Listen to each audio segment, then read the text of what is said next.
Es más importante y trascendental de lo que usted se imagina, ¿sí? La Biblia dice que el Señor envía su palabra y lo sana, ¿sí? Por la palabra, ¿sí? Dice que al Señor le ha parecido salvarnos por la locura de la predicación, ¿sí? Salvarnos, además, es la palabra sosos, que significa también sanarnos, también prosperarnos, bendecirnos, hermanos, por la locura de la predicación, no el predicador, de la predicación. Entonces, cuando usted se expone a la palabra del Señor y escucha una predicación, al Señor le ha parecido bien salvarlo a usted y a mí por esta locura, porque para el mundo sería una locura, ¿verdad?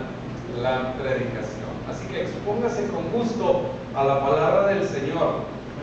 Regálese a usted, no al Señor, ¿no? A usted mismo, porque usted es el primer beneficiado, ¿sí? Así que regálese este tiempo, ¿verdad? No permita que nadie lo distraiga de esto. Concentrémonos, vamos a permanecer estos minutos, queridos hermanos, apenas van a ser 3 horas, y esté concentrado, ¿sale? ¿De hecho? Bueno, hoy vamos a estudiar una historia, hermanos, que nunca antes habíamos visto, ¿sí?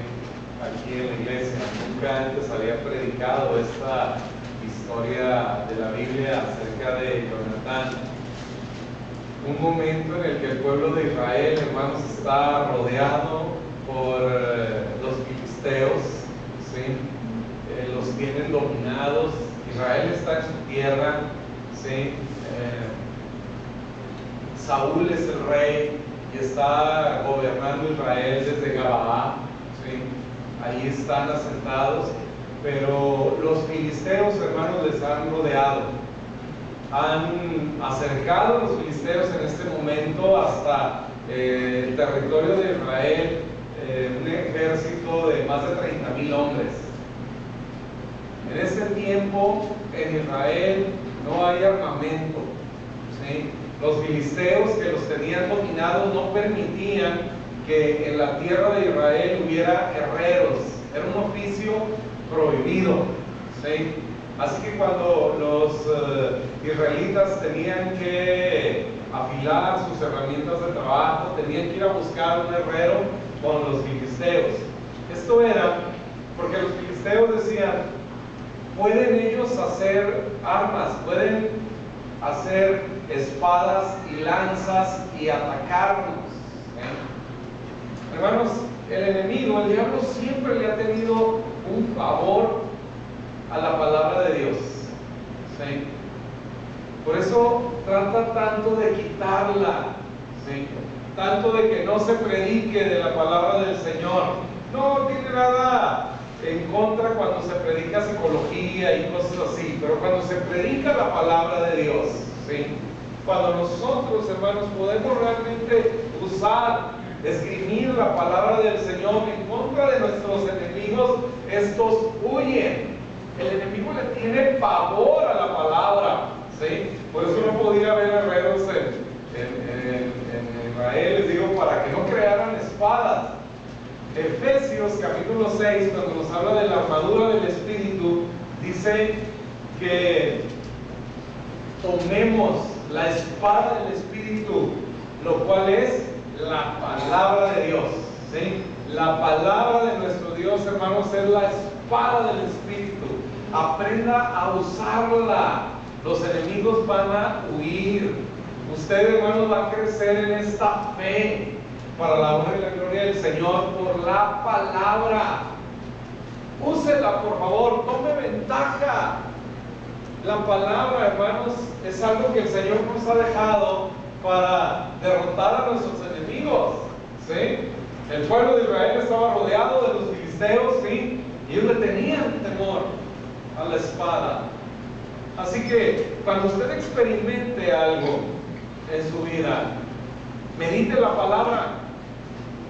Escrito está. Jesús nos enseñó así. Cuando Él enfrentó la tentación, hermanos, Él decía: escrito está. No dice hablado está, sino escrito está. La palabra que está acá, lo que el Señor nos ha dejado, el testamento. La semana pasada o antepasada, no recuerdo, ¿no? Les decía lo que Nehemías le pide al rey, ¿verdad?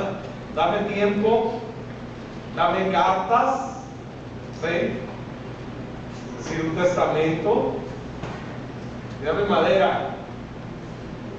La palabra del Señor, hermanos, es el arma más poderosa con la que nosotros contamos para derrotar a nuestros enemigos.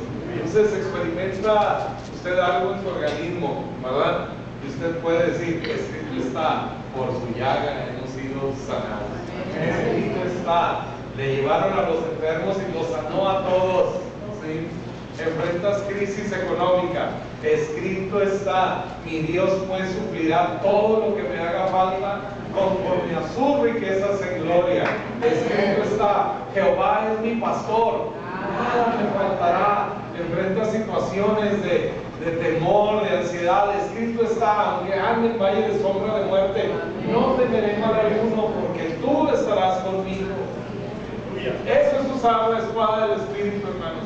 Eso es usar la palabra, y el enemigo se aterroriza ante la palabra, huye. ¿Sí? Y esa era la situación, queridos hermanos, que Israel enfrentaba en nuestra historia, ¿sí? Que vamos a meditar hoy en el primer libro de Samuel, en el capítulo 14. No querían pues que hubiera hierro y guerreros en el pueblo de Israel para que no se levantaran contra ellos. Israel tenía un rey en ese tiempo, el rey Saúl, un rey que Dios no escogió. El pueblo de Israel lo escogió, ¿verdad? Dios no pretendía que ellos tuvieran un rey. ¿Se acuerdan que Samuel va delante del Señor y le dice, ya no me quieren a mí? Samuel era el sacerdote, y le dice Dios a Samuel, tranquilo, no te están rechazando a ti, me están rechazando a mí, ponles un rey. Y escogen al rey Saúl. Lo escogieron por grandote, ¿verdad? Saúl era el más alto de Israel, hermanos, un hombre altísimo, ¿sí? Y fue escogido por el pueblo de Israel, y ahora él es el rey. Pero ahora ellos enfrentan esta batalla, o este oprobio, porque en realidad no había batalla, ¿sí? Estaban escondidos, estaban amedrentados, asustados ahí, mientras el ejército de los filisteos los rodeaba, ¿sí? Y los oprimía. Esta era una situación realmente trágica, realmente triste, queridos hermanos, la que Israel está enfrentando. Y ahí está Saúl, el único que tenía espada, junto con su hijo Jonatán. Solamente ellos en todo el reino de Israel contaban con una espada. Pero Saúl no se levanta, hermanos, en contra de los filisteos. Saúl está ahí amedrentado, igual que todo el pueblo. Saúl tenía todo. Si ven por favor ahí, primero de Samuel 14, dice, aconteció un día que Jonatán, hijo de Saúl, dijo a su criado que le traía las armas, ven y pasemos a la guarnición de los filisteos que está de aquel lado, y no lo hizo saber a su padre. Y Saúl se hallaba al extremo de Gabaa, debajo de un granado que hay en Migrón, y la gente que estaba con él era como 600 hombres, ¿sí? Y estaban con el sacerdote de Jehová en Silo, y dice que llevaba el efod, y no sabía el pueblo que Jonatán se hubiese ido. Fíjese bien, está Saúl con 600 hombres, está con él el sacerdote y tienen el efod, ¿sí? O sea, tienen, hermanos, la religión, pero no tienen una fe activa. Está el rey, está el sacerdote y tienen ahí el efod. Religión, ¿sí? Hermanos, cuando enfrentamos crisis en la vida, cualquier tipo de problema, de familia, de matrimonio, de trabajo, de enfermedad. La religión de poco ayuda. Lo que el Señor espera, hermanos, realmente es que tengamos una fe activa. Usted puede ser muy religioso, pero no tener fe. Usted puede tener todas las formas de la religión, pero no ejercer su fe. La Biblia dice que sin fe es imposible agradar a Dios. Y ahí tenemos, hermanos, entonces a un rey, un guerrero, ¿sí? Un hombre fuerte, con un arma, ¿sí? Con toda la religión, pero sin fe, amedrentado y aceptando la derrota del enemigo. Y es lamentable, hermanos, cuando el creyente, cuando la iglesia acepta rodearse de toda esta influencia del mundo y dejarse llevar por ella y sentirse derrotado, frustrado, fracasado y aceptar vivir en la mediocridad, aceptar vivir con esos problemas siempre de derrota en derrota, de fracaso en fracaso, siempre con necesidades, siempre con problemas, siempre con crisis, siempre tristes, y lo aceptamos así. Pero seguimos viviendo una religión. Voy el domingo a la iglesia, voy el miércoles a la iglesia y trato de hacer lo más que pueda conforme a mi religión. Es fe lo que el Señor quiere de nosotros, una fe dinámica, queridos hermanos, que en este caso no está en Saúl, pero sí en su hijo Jonatán, que le dice a su escudero, a su paje de armas: ven, pasemos del otro lado. El enemigo, hermanos, se había asentado por ahí cerca de ellos con esos 30,000 hombres. Vean lo que dice: y entre los desfiladeros por donde Jonatán procuraba pasar a la guarnición de los filisteos, había un peñasco agudo de un lado y otro del otro lado. ¿Pudiste bajar la foto, Juan? No, bueno, quería que vieran más o menos la imagen de lo que es hoy esa parte.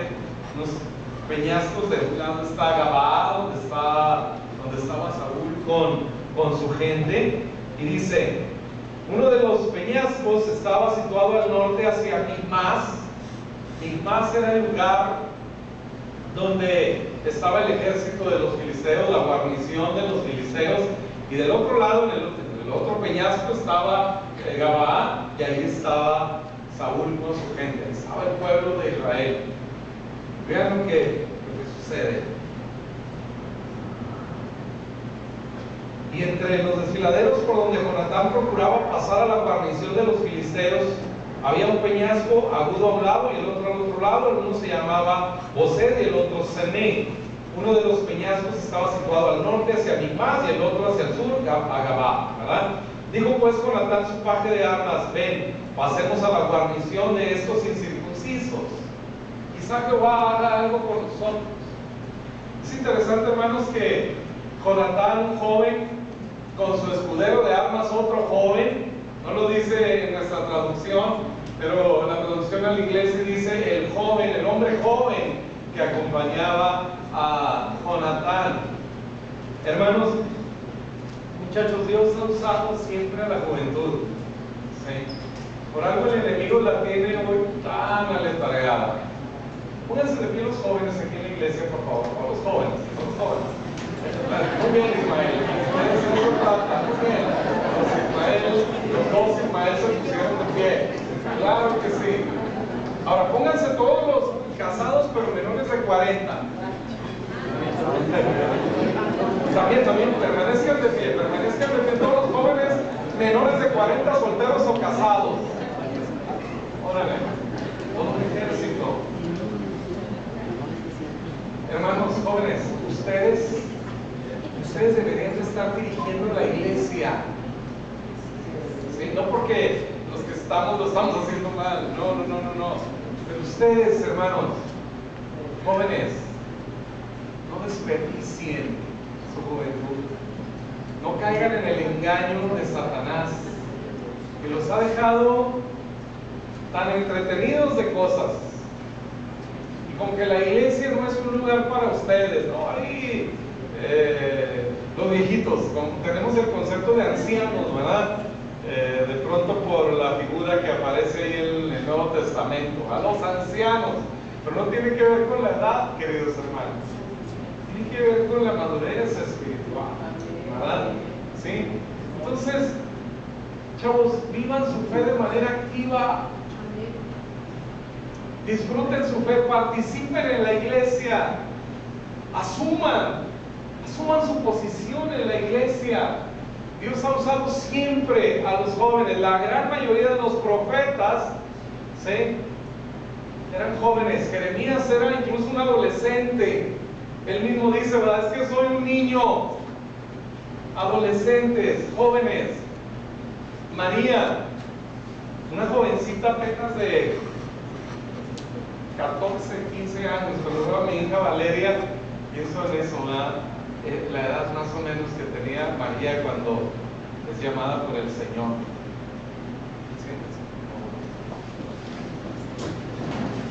No dejen que el enemigo se robe los mejores años de su vida, porque ahora todo se va postergando, ¿no? No, es que cuando termine mi carrera, cuando termine la carrera, no, ahora la maestría, ¿verdad? Y ahora cuando haga esto y cuando haga lo otro, llega el momento donde el joven tiene 30, 40 años y dice, ¿ya para qué me caso, no? ¿Ya para qué es? ¿Ya para qué lo? Se les va el tiempo. Y saben, hermanos, es lamentable, pero cada vez en nuestras iglesias vemos a menos jóvenes al frente, a menos jóvenes participar activamente de su iglesia, de vivir la iglesia. Daniel y sus amigos, ¿se acuerdan? ¿Sí? Son llevados cautivos por Nabucodonosor y están en Babilonia, jóvenes, hermanos, adolescentes, y ellos decidieron no contaminarse con la comida del rey. El mundo tiene una manera de vivir, tiene un estilo, tiene una manera de hacer las cosas, tiene para él un estándar. No lo sigas, no lo sigan, muchachos. Todos los que se pusieron de pie y los que estamos más de los 40, del otro lado de los 40, el Señor va a renovar nuestras fuerzas y nuestra juventud. Aprovechen la fuerza que Dios les da, la energía todavía para vivir, para trabajar, para viajar, para entrar, para salir, para hacer cosas. Nosotros, hermanos, no somos juzgados con el mundo. ¿Por qué vamos a tomar el estilo, el modelo del mundo? Estos jóvenes en Babilonia, hermanos, unos prefirieron ser quemados, ¿sí? Prefirieron no contaminarse con el alimento pagano del rey. Dijeron, no, a nosotros danos legumbres y agua.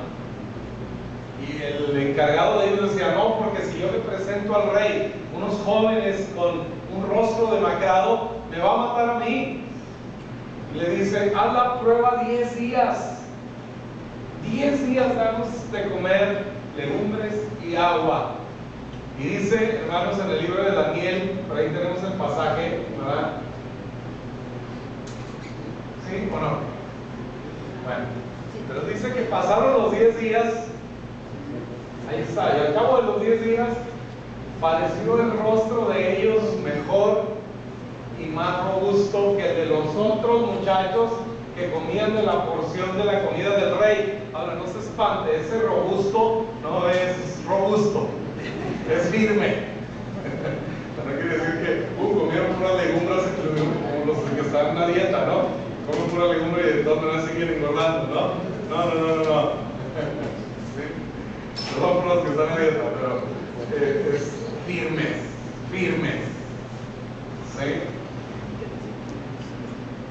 No se contaminen, muchachos, con lo que el mundo ofrece.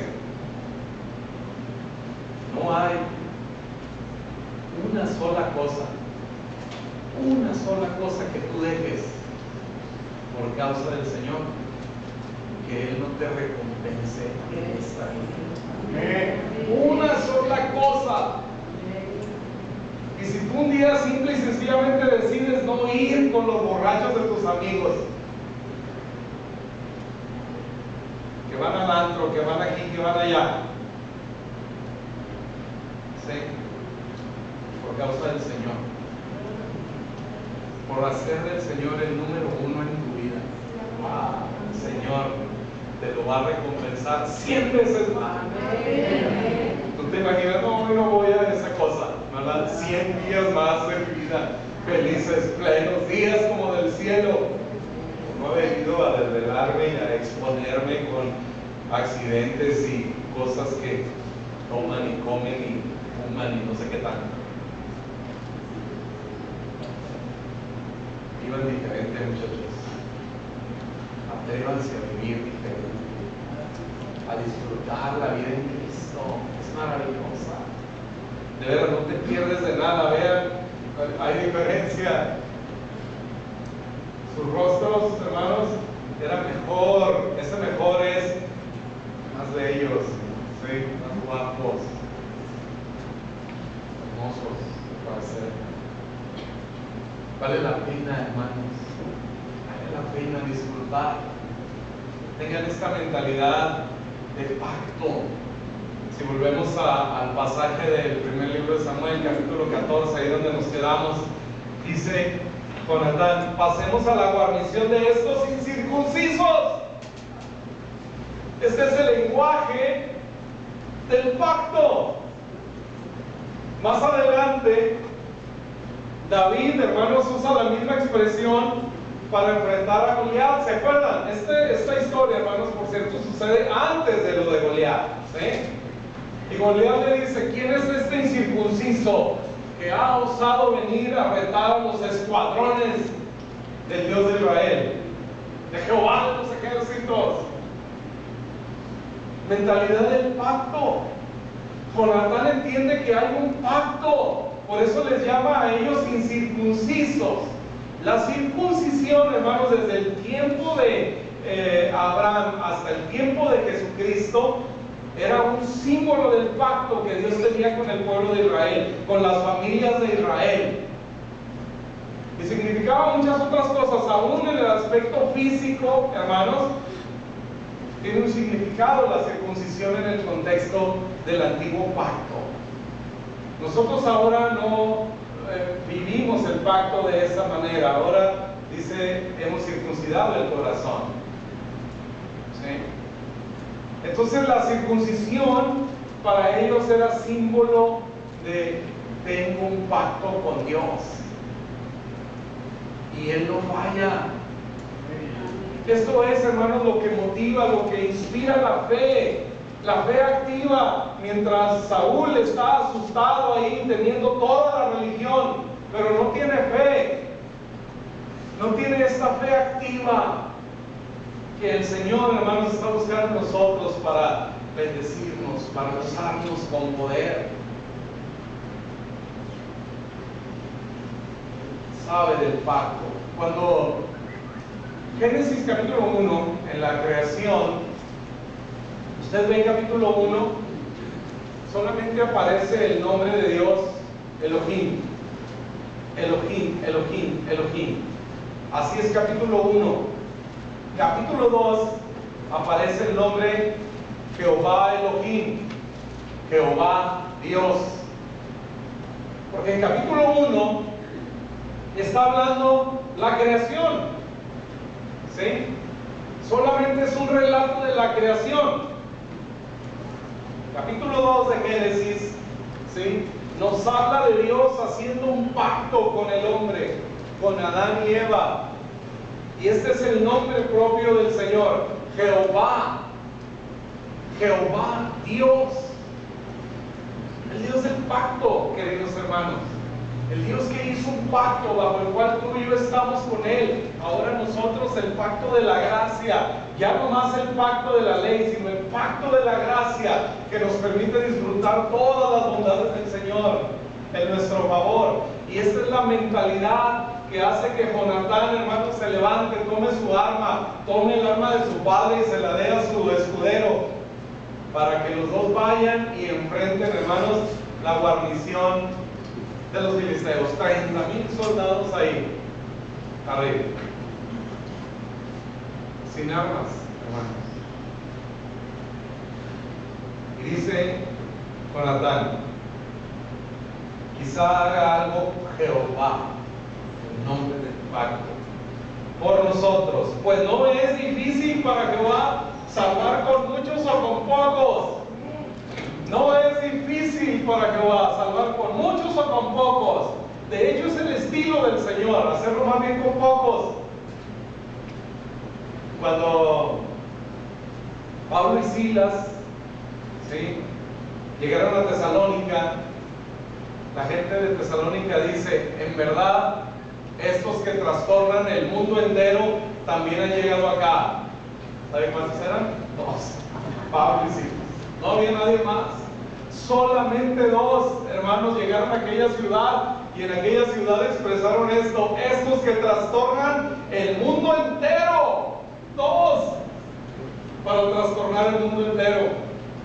Cuando Gedeón va a enfrentar a los madianitas, ¿no? Y va con todo aquel gran ejército de 10,000 hombres, ¿no? Aún así eran pocos, porque aquellos eran un chorro, ¿verdad? Dice: son muchos, Gedeón. Y empieza a reducir el número del ejército de Gedeón hasta que quedaron ¿cuántos? 300. 300 nada más, ¿sí? Y ahí van, hermanos, y con esos pocos el Señor trae aquella grande victoria. Amén. Solo con unos cuantos, por cierto, sin armas. ¿Qué llevaban? Un jarro,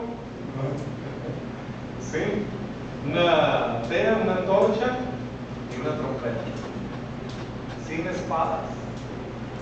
Sin espadas. El Señor es así. Siempre ha sido así. En los tiempos modernos, la guerra de Yom Kippur, en octubre de 1973, está Israel celebrando el Yom Kippur, ¿sí? Llegan los sirios y los egipcios, hermanos, y se levantan contra ellos.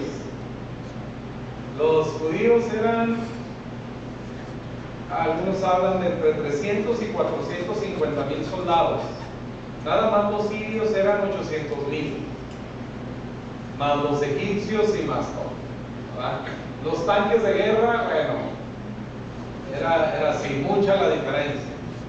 Y llegaron a querer conquistar más territorio. Ya los sirios tenían, hermanos, parte del territorio de Israel, ¿sí? Y llegan y los atacan mientras están en la celebración. Hay imágenes de esa batalla donde todavía algunos soldados judíos llevan puesto el talit, el manto de oración. Estaban en el culto y tuvieron que salir, queridos hermanos, a enfrentar esa batalla. Hay imágenes y videos en YouTube todavía de esa batalla. Hermanos, Israel con menos gente hicieron correr al ejército sirio, al ejército egipcio, ¿sí? No solamente no les quitaron la tierra por la que iban los sirios, recuperaron 1,200 kilómetros cuadrados más que tenían los sirios. Se les quite, ¿no? El Señor es así. El Señor es así. Y dice Jonatán: el Señor salva. Hermanos, la descripción del ministerio de Jesús es salvador. ¿Sí? Jesús es bueno para todas las cosas. ¿Sí? Jesús es bueno para todas las cosas, extremadamente bueno, excelentemente bueno. Pero su función primordial es salvador. Su nombre, Jesús, Yeshua en el hebreo, significa Jehová salva. Jehová salva. No necesitas hacer nada, Él es salvador. En en este momento, hermano, Él está haciendo milagros en tu vida. Amén. No necesitas, si estás enfermo, no necesitas que alguien venga y ore por ti. En este momento el Señor está sanando tu cuerpo, cada célula de tu organismo. En este momento el Señor está sanando tu pensamiento, dándote nuevas ideas, clarificando, para que mañana que vayas al trabajo sepas qué responder, puedas darle buenos resultados a tus patrones, puedas hacer buenos negocios, puedas ejercer tu profesión, tu carrera allá afuera. Hoy aquí el Señor te está preparando, te está capacitando para lo que vas a enfrentar en la semana. Este es el primer día de la semana, ¿sí? Y cuando las primicias, hermanos, son santificadas, que eso es el significado del diezmo, ¿verdad? El diezmo es la primicia, lo trae delante del Señor y dice que si las primicias son santas, el resto es santo también. Entonces es el 90% que nos llevamos de sueldo, ¿no? El resto de nuestra semana, las primicias han sido santificadas. El resto de la semana queda santificada. Esto significa que el diablo no la puede tocar. ¿Ve? ¿Tú estás preparado para lo que vas a enfrentar en la semana? El Señor salva, y no es solamente, hermanos, que nos salvó del infierno. No. Él salva cada vez. Por eso el testimonio de Joel, por eso puede estar aquí, por eso el testimonio de nuestra hermana Elvira, que llega con ese diagnóstico también de derrame cerebral y todo aquello, y a la siguiente semana aquí están nuestros hermanos dando testimonio, porque el Señor salva, hermano. Eso significa que el Señor salva. Cada día, cada momento, no solo es habernos librado del infierno. La salvación del Señor en nuestra vida es continua. Y tantos testimonios, ahí está Lupita también, y todos los demás, que el Señor ha hecho cosas maravillosas con nosotros. Porque esa, hermanos, es la función de Jesús, salvar. Llamará su nombre Jesús, porque Él salvará a su pueblo de su pecado. Él es, queridos hermanos, nuestro Salvador. Dice Jonatán: esperad, va con su escudero, no se olviden, ¿verdad? Esperad hasta que lleguemos a vosotros. Dice, si nos dijeren así, esperad hasta que lleguemos a vosotros, entonces nos estaremos en nuestro lugar y no subiremos a ellos. ¿Sí? Se mostraron pues, dice, perdón, verso 10, mas si nos dijeren así, subid a nosotros, entonces subiremos, porque Jehová los ha entregado en nuestra mano. Esta es la señal que Jonatán espera de Dios, ¿sí? Ellos van, recuerden, había dos peñascos, Gabaa de un lado, Micmas del otro, ¿sí? Ellos bajan de Gabaa por un valle y llegan hasta abajo del otro peñasco, y entonces se exponen al enemigo, se presentan delante de él. Y Jonatán dice, si nos dice, espérense ahí a que bajemos, pues aquí nos quedamos. Pero si nos dicen, suban, ¿sí? Entonces eso significará que Jehová los ha entregado en nuestras manos. 30,000 hombres. Solamente es Jonatán y su paje de armas, su escudero. No es de eso. Si nos dicen que vayamos, subimos. Significa que el Señor nos ha entregado a nosotros. Él está confiando, hermanos, que no es en sus fuerzas, que es el Señor el que va a pelear por ti. Él sabe que el Señor es Salvador. Él cree que hay un pacto de Dios con ellos, y por eso dice, vamos a subir. El Señor los entregó en nuestras manos.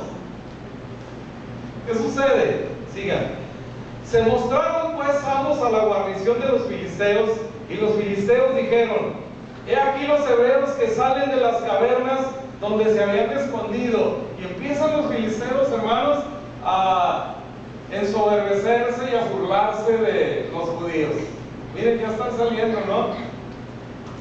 Miren los ratoncitos verdes, ahí vienen, ¿verdad? No sé si verdes, pero como sea. Se burlan de ellos.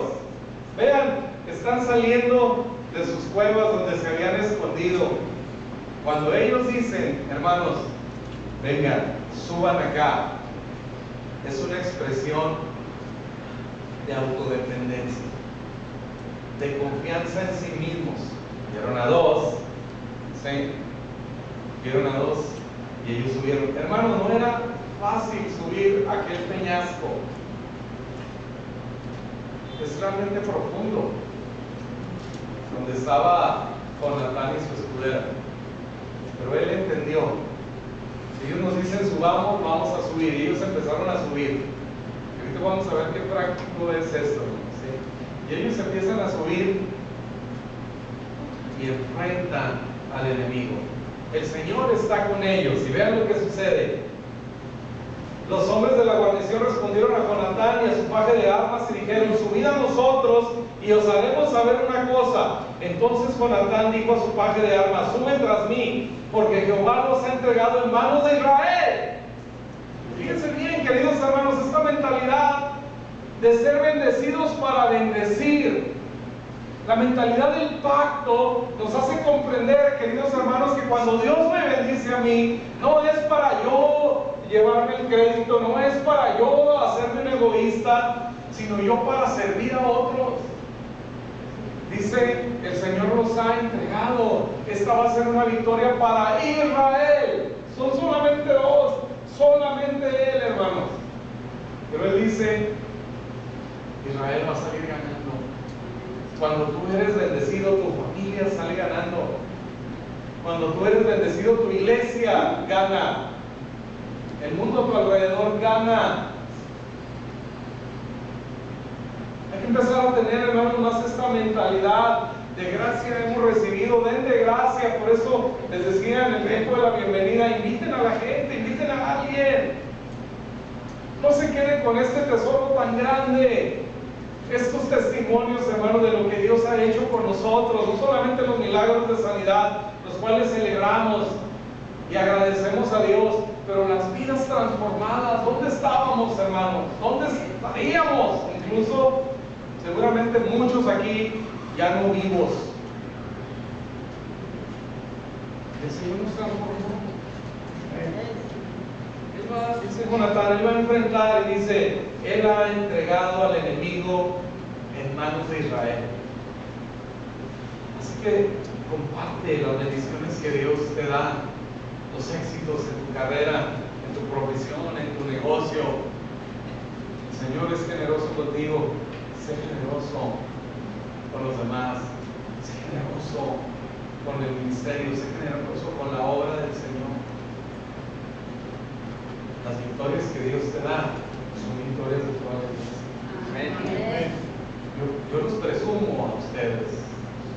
Y lo que Dios les bendice, y sus casas, y sus carros, y muchas cosas que yo sé que ustedes hacen, y el logro en sus escuelas, en sus trabajos, ¿sí? Para la honra y la gloria del Señor, por lo que Dios hace con ustedes. Dice, y subió Jonatán trepando con sus manos y sus pies, y tras él su paje de armas. ¿Sí? Dice, y a los que caían delante de Jonatán, su paje de armas iba tras él, los mataba. Recuerda que Jonatán iba y los que se le ponían los aventaba, ¿no? Y el paje llegaba y nada más los sacaba. Dice que mataron aquella vez a 20 personas. Y si fue la primera matanza que hicieron Jonatán y su paje de armas, como 20 hombres en el espacio de una media yugada de tierra. Avanzan ahí, apenas, hermanos, en un pedazo de tierra, mataron ellos dos a 20 hombres. ¿Sí? O sea, 10 por cada uno, ¿verdad? Así de desproporcional, queridos hermanos, es la lucha que enfrentamos, pero Dios está con nosotros. Dios se manifiesta en nuestra vida. Vivamos, disfrutemos, hermanos, y tengamos esta mentalidad del pacto, sabiendo que Jesús salva, el Señor salva. Entender que Dios siempre, hermanos, está supliendo para sus hijos, para su pueblo. Jonatán confiaba en Dios, su fe era personal, pero la victoria, hermanos, era algo mayor. La victoria era para todo el pueblo de Israel. Verso 24. Los filisteos huyen. Vean lo que pasa. Los hombres de Israel fueron puestos en apuro aquel día. Verso 24. Vamos a eso. Resulta que mientras está Jonatán allá, tembló. ¿Sí? Tembló y se confundió el ejército filisteo y se empezaron a matar unos a los otros. Entre ellos, sí, en la misma correr de un lado para otro, ellos ahora se asustan. Ya la soberbia aquella de que están saliendo de sus cuevas, ¿verdad? Ahora se ha convertido en pavor. Y ahora se están matando entre ellos mismos. Y hasta aquí esta historia va muy bien, pero no tiene un final tan feliz.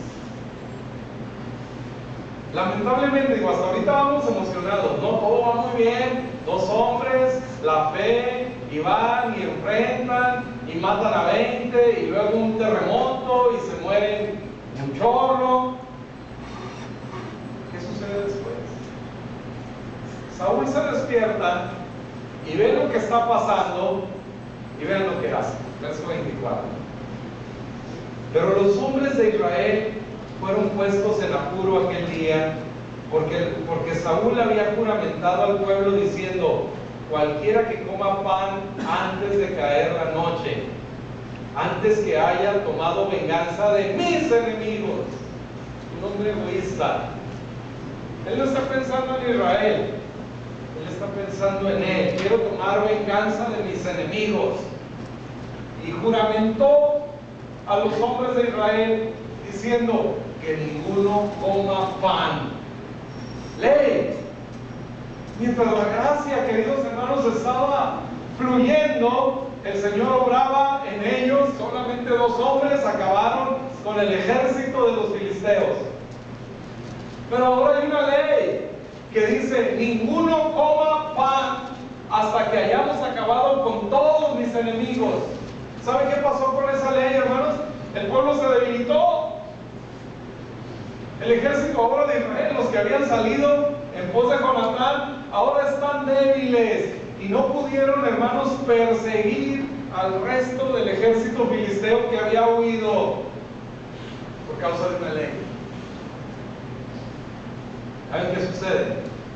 Llegaron a un lugar, ¿sí? Todos estos hombres de Israel que ya habían salido motivados, inspirados, contagiados por la fe de Jonatán, y llegan a un lugar donde dice que destilaba de los árboles miel, y ellos sin comer, y juramentados por el rey a no comer nada, porque maldito todo aquel que coma hasta que no hayamos acabado con todos nuestros enemigos.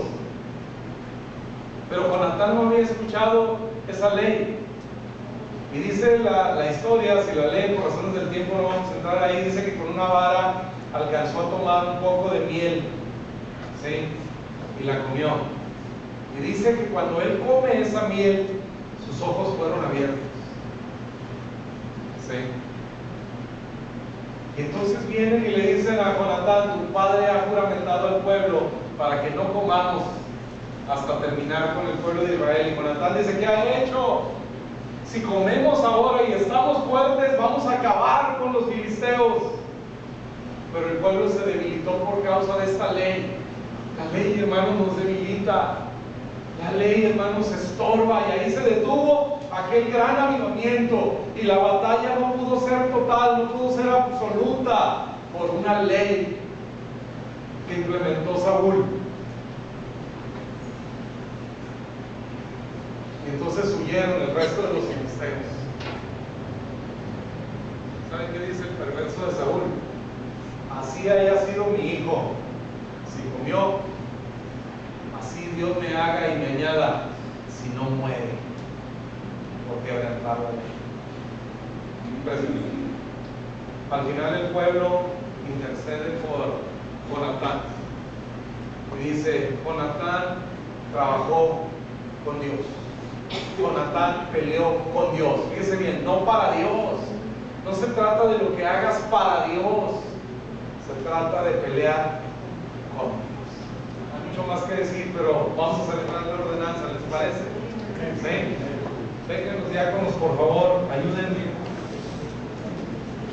a servir la mesa. Y pónganse de pie todos los que van a participar, por favor. En la tarde terminamos este tema, ¿no?